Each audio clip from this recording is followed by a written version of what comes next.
Pas grand monde en début d'après-midi pour répondre aux questions posées. Un référendum sous surveillance.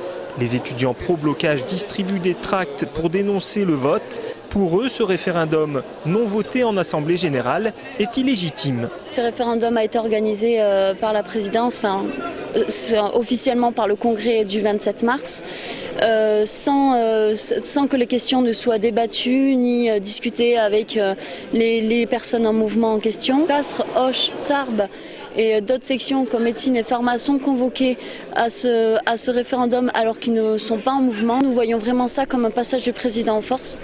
Non pas qu'on soit contre l'Assemblée générale, mais au total pour le vote, qui est un vote toujours tangentiel, fait avec seulement 500 ou 600 étudiants, il nous semble que nous avons besoin de donner une réponse plus claire au gouvernement en disant voilà, nous sommes d'une part pour que nos étudiants aient leur diplôme, mais aussi nous avons des revendications que nous souhaitons tenir. À 15 h, une trentaine d'enseignants-chercheurs viennent déposer leur démission de fonctions administratives.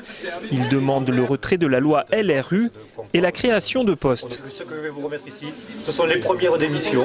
C'est un problème, parce que là, en démissionnant de responsabilités pédagogiques, on risque effectivement d'entraîner de la même manière certains diplômes qui ne seront pas validés. La présidence de l'université se focalise sur la tenue des examens et la tenue des diplômes. C'est effectivement une question très importante.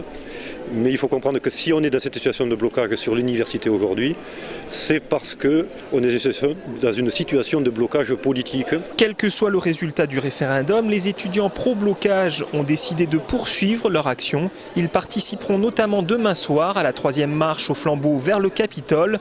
Une marche pour défendre l'école de l'égalité et de la solidarité.